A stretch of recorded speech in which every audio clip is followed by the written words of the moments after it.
안녕하세요. 저는 얼마 전에 이혼한 여성입니다. 사연튜브의 애청자로서 다른 분들이 풀어놓은 여러 사연에 공감하며 많은 위로를 받아왔죠. 사실은 제게도 남몰래 소가리를 해왔던 사연이 하나 있는데요. 오늘은 제 드라마 같은 사연을 여러분들에게 공개하려고 합니다. 이렇게 많은 분들에게 저의 치부를 공개한다는 게 창피한 일이지만 이걸 보시는 모든 분들은 저와 같은 일 절대 겪지 마시라는 마음으로 어렵게 사연을 보내게 됐습니다. 저는 아무리 생각해도 결혼 생활 내내 제가 잘못한 게 없다고 생각하는데요.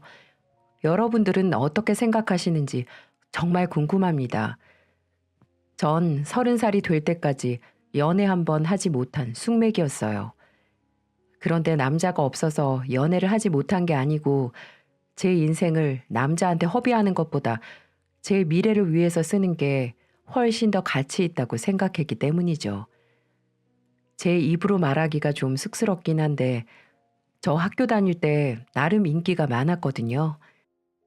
예쁘다는 소리도 꽤 많이 들었고 저 좋다고 쫓아다니는 남자들도 많았어요. 그렇지만 전 이상하게도 또래들과는 달리 남자한테 관심이 안 가더라고요. 저는 취업이나 자격증을 따는 것에 더 취미가 있었고 한 푼이라도 더 벌어서 이 지긋지긋한 가난에서 벗어나고 싶다는 생각을 항상 하는 그런 여자였습니다. 그렇기 때문에 저는 고등학교를 졸업하자마자 대학은 쳐다도 보지 않고 사회생활을 먼저 하게 되었죠. 주변에서는 좋은 회사에 취직을 하거나 캠퍼스의 낭만을 느끼려면 대학을 가는 게 좋겠다고 조언했지만 전 확신이 있었습니다. 대학 4년을 허투루 쓰는 것보다는 생산직 같은 직종에 도전해 사회생활에 좀 더 빨리 뛰어들자는 마음이었습니다. 그 편이 대학을 졸업하고 바늘구멍보다 들어가기 힘든 취업 준비를 하는 것보다 훨씬 더 효율적이라고 생각했던 거죠. 그리고 제 생각은 딱 들어맞았습니다. 착실히 관련 자격증을 취득한 덕에 대기업 생산직에 어렵지 않게 취업할 수 있었고 보수나 복지도 남들 못지않게 받으면서 제 인생을 착실하게 꾸려나갈 수 있었어요. 다른 친구들은 취업을 못해서 대출 인생 또 부모님들께 손을 벌리는 처지였는데 저는 당당히 제가 하고 싶은 거, 사고 싶은 거 살 수 있었고 어렵게 취업에 성공한 친구들보다 더 빨리 돈을 모을 수가 있었습니다. 네, 물론 일반 회사 다니는 친구들보다는 몸이 정말 고된 일이죠. 하지만 저는 그런 건 문제가 되지 않았어요. 젊을 때 고생은 사서도 한다는 말이 있듯이 건강할 때 많이 벌어놓자는 마인드였습니다. 그렇게 10년을 대기업 생산직에 다니다 보니 마음적으로 여유가 생기면서 남자를 소개받게 되었어요. 저랑 친하게 지내는 언니가 지금처럼 그렇게 혼자 살다가는 홍기 놓치고 노처녀가 되면 결혼을 하고 싶어도 못한다면서 자꾸 남자 한번 만나보라고 조르더라고요. 처음엔 관심 없다고 거절을 했지만 하도 끈질기게 어르고 달래는 통에 언니가 소개시켜주는 그 남자를 한번 만나게 된 거죠. 그런데요, 중고차 영업사원이라는 그 남자의 첫인상은 정말 별로더라고요. 외모는 훤칠한 키에 훈남이었는데 말하는 투나 행동이 뭔지 모르게 거들먹이 배어 있더라고요. 그러니 그 남자의 평소 생각이나 가치관이 대충 짐작이 되는 거죠. 겉멋만 잔뜩 든 빈술에 한마디로 재수 똥이었다랄까요? 어차피 식사 한번 하고 나면 더 이상 만날 생각은 없었으니까요. 굳이 싫은 티를 낼 필요까지 뭐 있겠습니까? 대충 분위기 맞춰주고 헤어지면 그만이니까요. 하지만 언니의 간곡한 요청으로 몇 번 더 만나다 보니 그새 정이 들었다고 해야 할까요? 생각보다 성실하고 책임감 있는 모습에 반해 우리는 연인으로 발전하고 말았죠. 제 이상형은 배경이 좋든 안 좋든 자기 일에 충실하고 자기 밥벌이를 할 줄 아는 그런 사람이었거든요. 그래야 결혼해서라도 처자식은 굶기지 않을 테니까 말이죠. 사실 이런 이유엔 저희 아버지가 한 몫을 차지하고 있었습니다. 저희 아버지는 공무원 생활하다 안 좋은 일로 파면당하신 후 정말 무책임하신 분이셨거든요. 매일같이 술을 드셨고 가정을 돌보지도 않았어요. 그래서 저희 집은 급격히 기울기 시작했고 엄마가 식당에서 일을 해야만 근근히 생활할 수 있었어요. 엄마가 벌어온 절반은 아버지의 술값으로 나갈 때가 많았고요. 저는 유년 시절부터 아버지의 이런 모습을 보면서 점점 남자를 보는 눈이 달라지게 된 거였죠. 물론 저도 멋지고 잘생긴 사람이 내 남자면 당연히 좋겠죠. 하지만 불 꺼놓고 있으면 그 인간이 그 인간이다 라는 말이 있듯이 얼굴 잘생겼다고 밥 먹여주는 것도 아니고 그냥 자신에게 주어진 삶에 충실하고 착실한 남자 만나서 결혼하는 게 제 소소한 꿈이었습니다. 그리고 왜 처음 배운 놈이 무섭다 이런 말이 있잖아요. 남편은 본래 성격이 딱 부러지고 끝맺음이 확실한 성격이어서 그런지 제게 믿음을 많이 줬습니다. 불의를 보면 참지 못하는 성격이기도 했고요. 한마디로 콩깍지가 씌었다는 말이 딱 맞는 것 같습니다. 그 남자가 하는 말이면 어떤 말이든 달콤하게 들렸고 그 남자와 함께 가는 곳이면 어디든 아름답게 보였죠. 이래서 사람들이 연애를 하고 사랑에 빠지는 거구나. 그런 생각이 딱 들더라고요. 그런데 우리 두 사람의 불같은 연애는 1년을 채 넘기지 못했습니다. 헤어졌냐고요? 아니요. 연애 1년 만에 바로 결혼을 했거든요. 불같은 연애는 끝났지만 이제 불같은 신혼이 시작된 거죠. 전 여전히 직장에 다니고 있었고 의욕 넘치는 신랑은 땀나도록 열심히 중고차 영업을 했습니다. 남편의 수입이 들쭉날쭉해서 불안정했지만 대신 제가 안정적으로 벌고 있었으니 우리 두 사람 신혼살림 꾸려가기엔 전혀 문제가 없었죠. 남편은 항상 제게 와서 이런 말을 해줬습니다. 죽을 때까지 당신과 앞으로 태어날 우리 아이들의 머슴이 되겠다는 말. 전 이 말을 믿었습니다. 이런 남자라면 평생 믿고 살 수 있겠다라는 확신이 생겼었죠.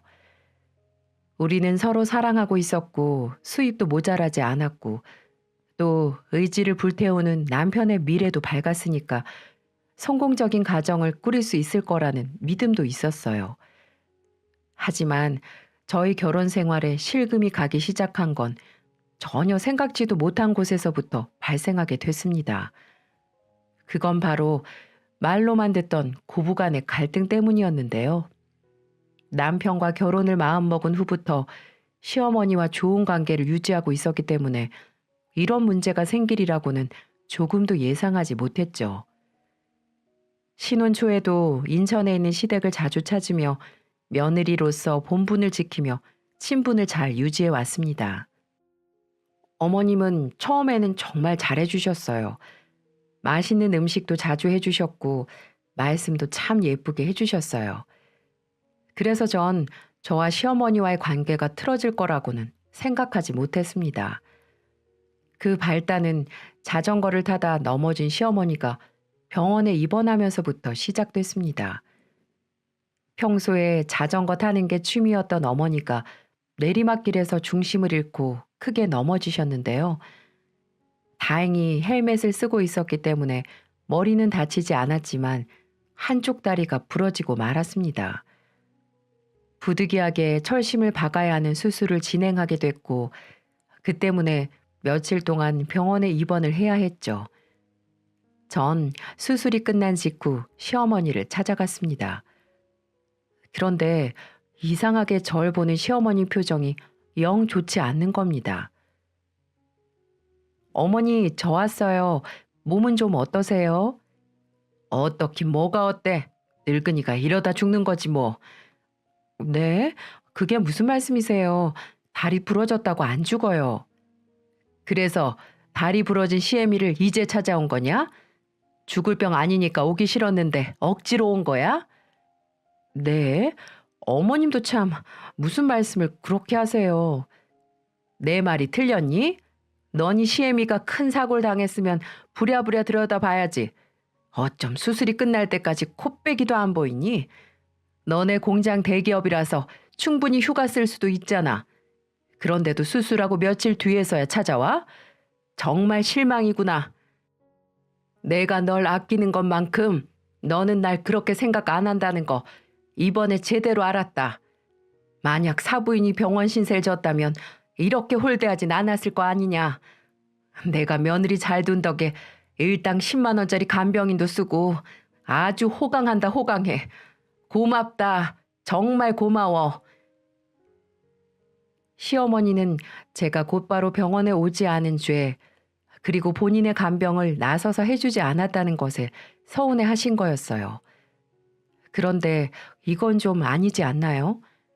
솔직히 어머님이 죽을 병에 걸린 것도 아니고 저도 엄연히 출근을 해야 하는 직장인인데 제가 왜 자진해서 간병을 해야 합니까? 가족들이 상황이 안 되면 당연히 전문 간병인을 쓰는 게 의치에 맞는 거죠. 며느리라는 이유만으로 무조건 며칠씩 간병을 해야 한다는 건 말이 안 되잖아요. 게다가 어머니 간병비랑 병원비는 우리가 해드릴 생각이었거든요. 그러니까 저도 조금 억울한 마음이 들었죠. 어머니, 저도 회사 다녀야 하는데 어떻게 며칠씩 시간을 빼요. 그래서 오빠가 간병인 구해드린 거잖아요. 그리고 솔직히 간병을 하려면 아가씨가 하는 게 맞죠? 아가씨 지금 쉬고 있잖아요. 뭐? 너 지금 네 시누이가 백수라고 무시하는 거니? 우리 난영이가 결혼 준비 때문에 얼마나 바쁜 줄 알기나 알아? 얘가 이제 보니까 시애미 앞에서 아주 못하는 소리가 없네. 됐다. 그렇게 생색낼 거면 그깟 간병비 안 받을란다. 그렇게 버럭 화를 내시곤 어깃장을 놓으시는데 진짜 답답해서 미치겠더라고요. 서러운 마음에 남편에게도 말을 했거든요. 그런데 남편이 고민하지도 않고 어머니 편을 드는 겁니다. 당신이 말을 좀 잘못했네. 엄마 입장에선 서운할 수 있는 일인데 당신이 난영이 들먹거리면서 그렇게 말하면 엄마도 화나지. 당신 같으면 안 그러겠어? 그냥 엄마 화가 누그러질 때쯤 죄송하다고 사과드려. 내가 왜? 당신 참 웃긴다. 내가 잘못한 게 없는데 왜 사과를 드리냐 말이야. 아무리 생각해봐도 전 잘못한 게 하나도 없는 것 같은데 어머니가 저렇게 화를 내시니까 당황스럽기도 하고 남편까지 어머니 역성을 드니까 정말 억울하더라고요. 바로 그 사건이 저와 시어머니 사이가 멀어진 직접적인 계기가 되고 말았죠. 그 이후 어머니는 저를 예전처럼 대하지 않으셨어요. 말끝마다 꼬투리를 잡으시고 어떻게든 시비를 걸려고 하는 뉘앙스였습니다. 한 번은 명절 때 일이었는데 제게 문자가 와서는 단답형으로 고기라고 문자를 보낸 겁니다. 그래서 저는 시모에게 전화를 했어요.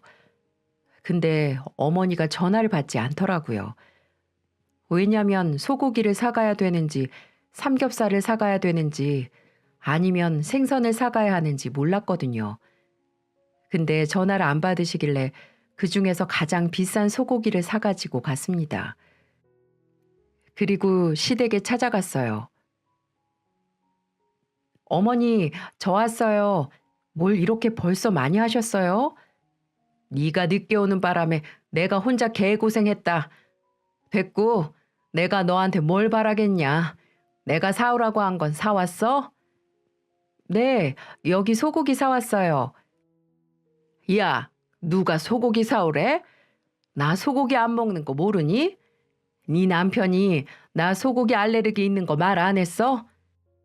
아니면 소고기 먹고 지금 응급실 한번 가보라는 거니? 이거 시애미 잡아먹으려고 아주 용을 쓰네. 어머니가 전화를 안 받으셔서 그중에서 사온 건데 전 어머님이 알레르기 있다는 걸 전혀 몰랐고요. 그리고 저번에 소고기 드시지 않았었어요? 갑자기 알레르기가 생기시다뇨. 내가 언제 먹었어? 됐다. 하여튼 요즘 것들은 어른을 공경할 줄 몰라요. 그냥 너나 처먹어. 갖다 버리던가. 와, 미쳐 돌아가시는 줄 알았습니다. 본인이 단답형으로 고기라고 문자 보내놓고서는 이런 억지가 어디에 있나요? 그리고 분명 결혼 전에 한 번 소고기를 먹었었는데 갑자기 소고기 알레르기라뇨. 한마디로 어머니는 저를 어떻게든 괴롭히려고 심술을 부렸던 겁니다. 아무튼 그날은 명절이라서 참았어요. 괜히 대들어서 분위기 망치고 싶지 않았거든요. 그리고 또 한 번은 우리 친정을 무시하는 발언을 일삼는 겁니다. 너 한 달에 친정에 얼마씩 보내주니? 다 알고 있다. 솔직히 말해봐라. 네? 제가 무슨 돈을 보내드려요. 아, 얼마 전에 엄마 병원비 하라고 50만 원 보내준 거 가지고 그러시는 거예요? 50만 원 말고도 매달 30만 원씩 보내주고 있잖아. 내가 네 머리 위에 있어 이거사. 어디서 거짓말을 하려고 그래? 우리 아들이 힘들게 번 돈으로 지금 친정에나 갖다 주고 한 번만 더 돈 보내면 앞으로 내가 니네 돈 관리할 줄 알아. 어머님, 누가 30만 원씩을 드린대요? 어디서 이상한 소리 듣고 와서는 또 이렇게 억지 부리시는데요. 인연이 또 발뺌하네. 하여튼 사기치는 게 네 집안 내력이냐? 너희 아버지도 공무원 하시다 뒷돈 받아 쳐드시고 잘렸다며?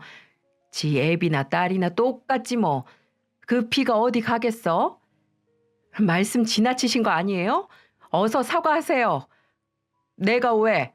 내가 없는 말을 지어서 한 게 아니라 사실을 그대로 말한 것뿐인데. 그리고 니네 엄마는 왜 병원에 들락거려서는 너한테 병원비를 요구하는 건데? 요구한 적 없고요. 딸로서 제가 드린 거예요.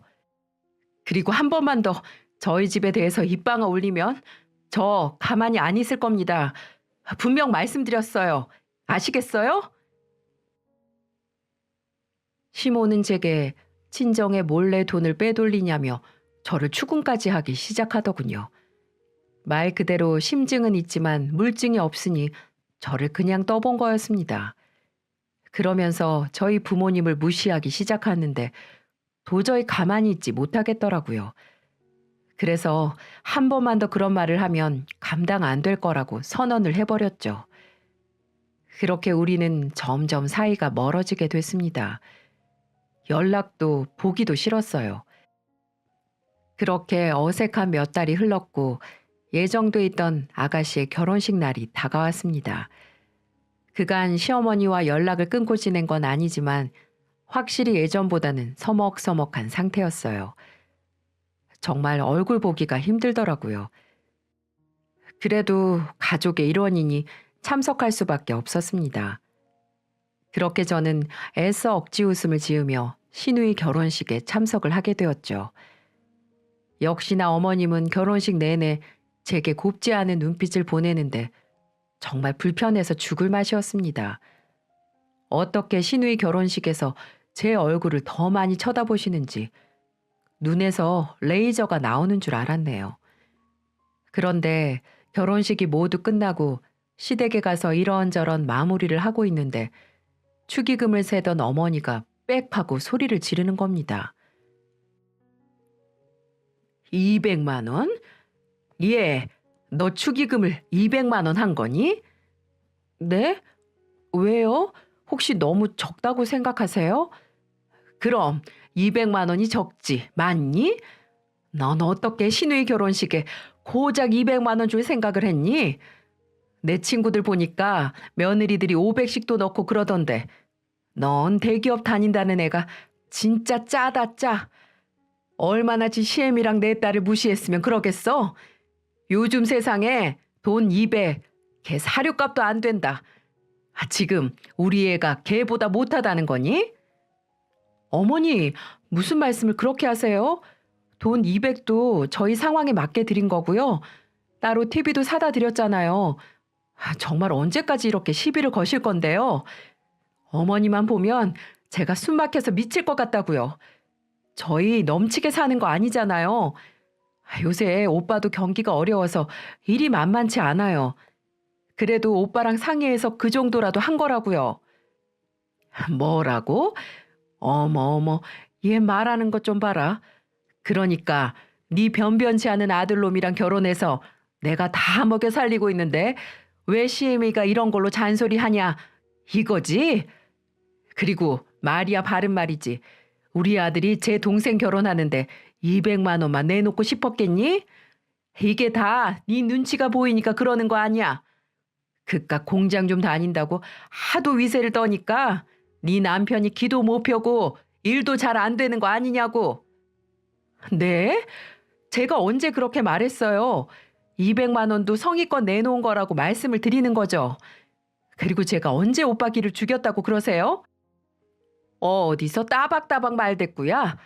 사람이 돈 가지고 추접하게 나오는 게 제일 모양새가 안 좋은 거 몰라?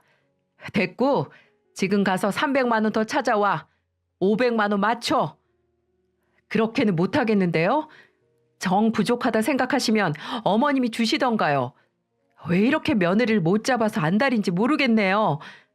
저 이제부터 어머니 말씀 곧이곧대로 실천하는 그런 호구 안 할 겁니다. 섭섭하다고 하셔도 어쩔 수가 없어요. 지금껏 그만큼 참았으니까요. 뭐? 너 말 다 했어? 저는 결국 폭발하고 말았어요. 계속 이렇게 당해주다가는 앞으로 더 심해질 것만 같았거든요. 그리고 이유 없이 며느리를 떠나 사람을 이렇게 괴롭히는데 어떻게 계속 참을 수가 있을까요? 결국 제가 터뜨려버리니 시모는 뒷목을 잡고 말더군요. 저는 그 모습을 보고 혼자 택시를 타고 집에 와버렸고요. 남편 놈이 전화해서는 어서 돌아와서 사과하라고 했지만 이번에도 제가 잘못한 게 없기에 니네 엄마 네가 진정시키라고 하면서 그냥 무시해버렸습니다. 정말 말문이 턱 막히더라고요. 여러분, 예쁘지도 않은 시누이 결혼식에 내놓은 200만 원이 적습니까? 그 돈도 알뜰살뜰 사는 제겐 큰 돈이었거든요. 그리고 남편과 의논해서 그 정도 하기로 결정을 한 건데 왜 저한테만 뭐라고 하는 걸까요? 며칠 후 남편은 겨우 감정을 다스리던 제게 자기 속내를 꺼내놓더라고요. 경희야, 솔직히 엄마 입장에선 200만 원이 좀 서운할 수 있는 액수잖아. 나도 여유가 더 있었으면 난영이 결혼 때 더 해주고 싶지. 그런데 너도 알다시피 내가 수입이 좀 그렇잖아. 그래서 200만 원 하자는 내 의견에 반대할 수 없었어. 아니 오빠, 진짜 200만 원 적은 돈 아니야. 내 주변 사람들한테 다 물어봐도 그래. 많은 돈도 아니지만 진짜 적은 돈도 아니라고. 그리고 어머니는 왜 이럴 때만 대기업을 찾으셔? 그날도 들었잖아. 공장 다니는 년이 위세 떤다고 막 수화됐잖아. 그럼 공장 다녀서 번 돈인데 왜 귀한 줄을 모르시는데? 앞뒤가 안 맞지 않아? 그거야 엄마가 화가 났으니까 그렇지. 너도 그래. 네 시어머니를 그렇게 이겨먹어야 속이 시원하냐? 그냥 네 알겠습니다 하고 좀 져주면 안 돼? 아니, 저 줄만한 일이어야 져드리는 거지. 이게 지금 뭐야? 내가 내 돈 쓰고 이렇게 욕을 먹어야 해? 그리고 오빠도 너무 어머님 편만 드는 거 아니야? 오빠 입장도 이해하지 못하는 건 아닌데 오빠가 중심을 잡아줘야 어머니도 덜 저러시지. 내 말이 틀려? 알아. 다 아는데 나도 엄마가 하도 불같이 화를 내니까 어쩔 수가 없었어. 일단 나도 엄마랑 얘기를 좀 해볼 테니까 당신도 마음을 좀 풀자. 어? 그렇다고 엄마랑 인연 끊고 살 건 아니잖아. 속은 상했지만 남편의 말이 틀린 건 아니었어요. 어찌됐든 시어머니와 영원히 이렇게 지낼 수는 없었으니까요. 누가 양보를 하든 엉킨 실타래를 풀긴 풀어야 한다고 생각했죠. 그래서 진짜 100번 양보해서 남편이 어머니와 이야기를 나눈 후 시어머니에게 전화를 드렸습니다. 어머니, 아직도 화 많이 나셨어요? 제가 생각이 좀 짧았어요. 전 그래도 성의를 다했다고 생각했는데 어머니가 타박하시니까 서운한 마음에 말을 막 했어요. 죄송해요, 어머니. 진짜 반성을 하는 거니? 난 네가 진짜 시댁 식구들을 가족으로 생각하는 게 맞는지 의심스럽다. 그럼요, 어머니. 오빠랑 결혼한 순간부터 당연히 전부 가족으로 생각했죠. 그러니까 그런 말씀 마세요. 네? 일단은 네가 사과를 한다니까 받아들이마. 그런데 다시는 이러면 안 된다. 나 그땐 정말 참지 않을 거야. 알았니? 그럼요, 어머니. 그렇게 시어머니와의 갈등은 일단락 되는 것처럼 보였습니다. 하지만 그건 제 착각일 뿐이었죠. 어머님의 생신날이었어요. 외식보다는 해먹자는 시어머니의 고집에 결국 전 시댁에 가서 이런저런 음식을 해드렸죠. 미역국부터 갈비찜까지 전 솜씨를 10분 발휘해서 상다리가 휘어지도록 시어머니의 생신상을 차려드렸습니다. 예, 경이야. 다 좋은데 국이 너무 짜다. 물 좀 더 넣고 다시 끓여와야겠어. 아, 너무 짜요? 예, 알겠어요, 어머니. 다시 끓여올게요. 잠시만요. 시어머니랑 화해는 하기로 했지만 저 역시 마음의 앙금이 완벽하게 풀리지는 않은 상태였고요. 그래도 며느리인 제가 양보를 해야겠다 싶어 어머니의 생신상을 준비해 드렸죠. 그런데도 국이 짜네 마네 하시며 트집을 잡기 시작하는 게 아니겠어요?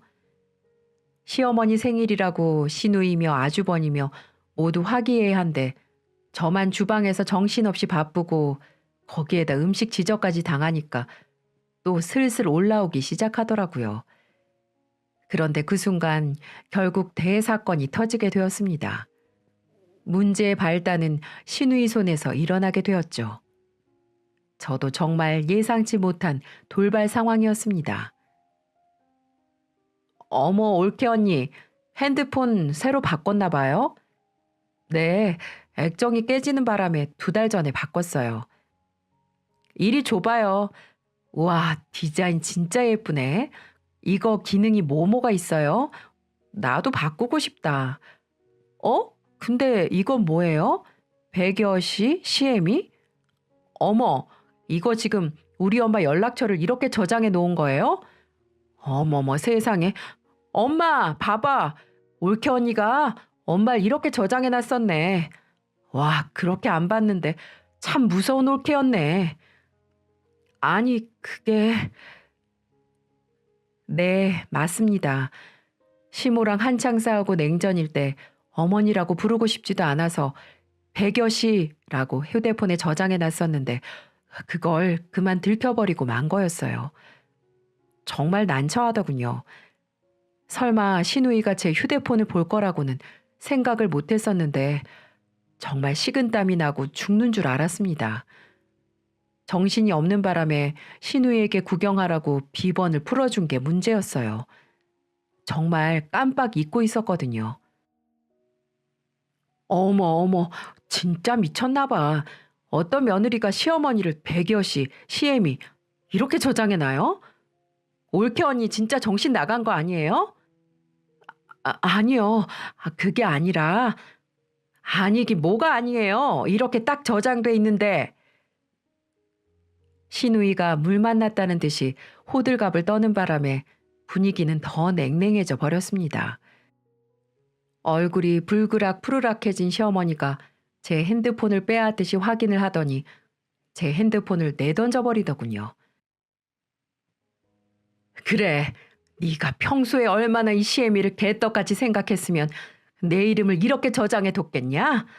그 어줍지 않은 마음으로 내 생일상을 차리려니까 맛이 제대로 나올 리가 있겠어? 됐다. 이제 나도 네 진심을 제대로 알았으니까 애쓸 필요 없다. 당장 집으로 돌아가서 백여시 시애미 신경 쓰지 말고 잘 살거라. 그 길로 시어머니의 생일은 그야말로 개판이 되고 말았죠. 남편은 말할 것도 없고 시아버님, 시누이와 아주버님 모두 싸늘한 눈빛으로 절 쿡쿡 찌르더군요. 정말 어찌나 무안하던지 쥐구멍이라도 있으면 숨고 싶었습니다. 그렇게 집으로 돌아가는 길에서도 화가 난 남편이 얼마나 절 쪼던지요. 하지만 제 잘못이니까 진짜 할 말이 없더라고요. 솔직히 네 엄마가 하도 날 못 잡아 먹어서 안달이니까 이러는 거 아니냐 라고 말하고 싶었지만요. 이제 시어머니와의 관계는 정말 건널 수 없는 강을 건넌 셈이나 마찬가지였죠. 하지만 마음 한켠으로는 차라리 잘 됐다 싶은 마음도 있었어요. 모양새는 우습게 됐지만 어쨌든 당분간은 불편한 시어머니와의 관계가 끝날 테니까요. 하지만 그 생각이 얼마나 순진한 생각이었는지 금세 깨달을 수 있었습니다. 백여시 시애미 사건이 있은 후 2주 정도 지났을까요? 주말 오전에 남편이랑 간단히 아침을 먹고 있는데 현관 벨이 울리더라고요. 집에 올 사람이 없는데 벨이 울리니까 의아한 생각을 하며 대문을 열었죠. 아, 그런데 글쎄 시어머니가 딱 서 계시는 게 아니겠어요? 전 귀신을 본 것처럼 화들짝 놀라고 말았죠. 어머니, 어머니가 여긴 웬일이세요? 넌 시어머니를 보는 표정이 왜 그러냐? 내가 저승사자처럼 보이니? 아니, 그게 아니고 연락도 없이 너무 갑작스럽게 오셔서 그렇죠. 니들 어떻게 사는지 궁금해서 한번 와봤다. 근데 지금 니들 먹는 거 아침상이냐? 네? 네, 아침 먹는 중이었어요. 아유, 아침에 무슨 빵에다가 잼을 발라 먹어? 난 우리 균성이 매일 아침 밥 지어서 국에다가 차려줬는데 이러니까 애가 맨날 비실비실하지. 바깥에서도 일을 제대로 볼 수나 있겠어? 네? 어머니 그게 또 무슨 소리예요? 오빠 빵 엄청 좋아해요. 또 그놈의 말 됐고. 넌 어쩜 시애미한테 한마디도 안 지려고 하니? 아니 그게 아니라 그리고 집안 꼴은 이게 뭐냐? 네가 아무리 회사 다닌다지만 최소한의 집안 정리를 하면서 살아야지. 여자가 할 일도 하지 않으면서 돈만 벌어오면 뭐해?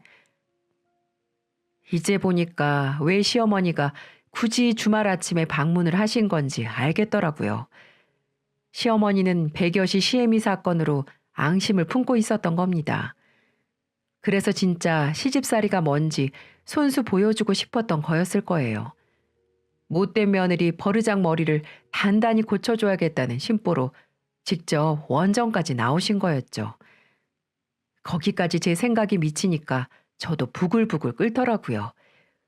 그렇다고 해서 인천에서 연락도 없이 불쑥 나타나서는 살림 검열을 하는 건 좀 아니지 않나요? 저도 꼭지가 확 돌아서는 이런 부당한 대우를 조금도 받고 싶진 않았습니다.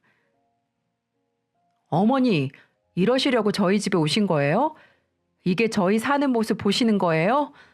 일부러 트집 잡으시면서 제게 큰 소리를 내시려는 거 아니냐고요? 얘가 또 눈 치켜뜨고 대드는 것 좀 봐. 그래, 그럼 네가 살림을 거지같이 하는데 시애미가 트집 좀 잡으면 안 되냐? 하나부터 열까지 내 눈에 차는 게 하나도 없는데 내 귀한 아들이랑 사는 너한테 이런 말도 하지 못하냐고. 어머니, 그냥 솔직해지세요. 제가 어머니 생신날 그 실수하셨다고 이러시는 거잖아요. 근데요, 어머니, 저 그날 잘못한 건 인정하지만 지금 이런 대우 받을 정도는 아니라고 생각해요. 어머니가 이러시는 거 진짜 오버라고요, 오버. 뭐라고? 시어머니와 전 그날 또 한바탕 푸닥거리를 하고 말았죠. 전 진짜 단단히 마음을 먹었습니다. 남편과 끝을 낼지언정 절대 고개를 숙이면서 살지는 않겠다고 말이죠. 그런데 시어머니가 제 속을 박박 긁고 있는 와중에 이번에는 남편이 사고를 치는 게 아니겠어요? 사실 남편의 기색이 이상했던 건 두어 달쯤 지났죠. 중고차 딜러라는 일이 워낙 경쟁도 치열하고 인식도 별로 안 좋아서 수입이 들쭉날쭉 하거든요. 그 사정을 저도 잘 알고 있었지만 적게나마 가져다 주던 수입을 이제 한 푼도 내놓질 않는 겁니다. 물건을 매입할 자금밖에 없다. 자금 회전이 원활하지가 않다는 등 이 핑계 저 핑계 대면서 생활비를 전혀 안 주더라고요. 그러니 오직 제가 번 돈으로만 생활을 하고 있는 상황이었죠. 그런데 전 집으로 날라온 우편물을 보고 기함할 수밖에 없었습니다. 그 우편물은 남편이 저축은행에서 이 집을 담보로 8천이나 대출을 받았다는 확인서였죠. 저는 정말 기절할 뻔했습니다. 그나마 있는 재산이라고는 아파트 한 채뿐인데 그런 집을 의논도 없이 담보로 잡히다니요. 이게 말이나 되는 얘기입니까? 저는 그날 남편이 돌아오자마자 따졌습니다. 그런데 돌아온 남편의 대답은 정말 기가 막히더군요. 아, 그거 이번에 경매로 좋은 외제차 하나가 나왔거든. 이거 잡아놓으면 큰 돈이 되니까. 그래서 서둘러 잡느라고 대출을 좀 썼지. 하도 급하게 돌아가서 당신한테 미처 말을 못했네. 미안. 저와 상의 한 번 없이 일을 저지른 모습을 보고 입에 담지 못할 욕이 저절로 쏟아지더라고요. 전 그날 남편과 대판했고 화가 머리끝까지 나서 남편을 내쫓아버리고 현관문을 잠가버렸습니다. 현관문을 쾅쾅 치면서 고래고래 소리를 치던 남편은 어디론가 사라졌는지 이내 조용해지더라고요. 모텔을 갔는지 찜질방을 갔는지 제가 알 바가 아니죠. 솔직히 남편도 시어머니도 진절머리가 났습니다. 어쩌면 사람 속을 괴롭히는 유전자가 똑같은지 이 꼴 저 꼴 안 보면서 혼자 살고 싶다는 생각이 들더군요. 그런데 이튿날 시어머니한테 전화가 걸려왔습니다. 예감이 쌓였지만 시치미를 대곤 전화를 받았죠. 전화를 받자마자 시어머니의 카랑카랑한 목소리가 제 고막을 때렸습니다. 넌 대체 어떻게 된 애가 이렇게 추운 날 지 남편을 내쫓니? 너 정말 정신 나간 거 아니야? 내가 우리 아들을 어떻게 키웠는데 우리 아들 함부로 하려고 결혼했니? 어? 오빠 어머니 댁으로 갔어요? 그래. 너한테 쫓겨났다고 소주를 몇 병씩이나 처마시고 자더라. 대체 남자 기를 얼마나 죽이고 살길래 이래? 너 당장 와서 네 오빠한테 사과하고 데려가. 알았니? 어머니, 오빠가 저 몰래 아파트 담보대출을 8천이나 받았었어요. 그런데도 제가 참아야 해요? 잘못했으면 쫓겨나는 게 맞는 거죠. 안 그래요? 남자가 사업하다 보면 자금이 필요할 때도 있는 거지 뭘 그래? 그깟 코딱지만한 아파트 마련해 왔다고 또 생색이냐? 생색이 아니고요, 어머니. 이건 부부에 대한 예의가 아니죠. 그렇게 큰 돈을 쓰려면 적어도 배우자한테 상의 한마디는 했어야죠. 안 그래요? 제 말이 틀렸냐고요? 네가 그렇게 득달같이 달려드니까 균성이가 그런 말을 한마디라도 할 수 있었겠어? 여자가 좀 순종적인 맛이 있어야지. 남자가 바깥에서 일을 하는데 그깟 돈이 대수냐? 뭐라고요? 진짜 말이 안 통하는 시어머니입니다. 아무리 자기 아들이라지만 아닌 건 아닌 거죠. 전 시어머니의 한결같은 태도에 확 질리더라고요. 전 암튼요. 그런 무책임한 남자랑은 못 살아요. 반품이에요, 반품. 어머니가 그렇게 귀하게 생각하는 아들 다시 데리고 사세요. 뭐라고? 너 말 다 했니? 하고 싶은 말은 훨씬 더 많았죠. 하지만 그래도 시어머니니까 그 정도만 하고 만 겁니다. 엄포가 아니라 진짜 남편과 헤어질 생각이었어요. 남편의 터무니없는 태도도 그렇고 밉상 신우의 딴죽도 보기 싫었고요. 무엇보다도 개차반 같은 시어머니에게서 벗어나고 싶었습니다. 그렇게 남편과 별거 아닌 별거를 하는 중이었죠. 남편이 문자로 당분간 엄마 집에서 지낼 테니까 짐 좀 보내달라고 하더군요. 얼굴 마주치고 싶지 않아서 옷가지 같은 거 대충 싸서 보내버렸고 전 남편에게 이혼을 통보했습니다. 남편은 조금만 생각할 시간을 달라더군요. 그런데 더 어처구니 없는 일은 따로 있었습니다. 어느 날 집으로 경찰이 찾아왔는데 남편을 찾는 거예요.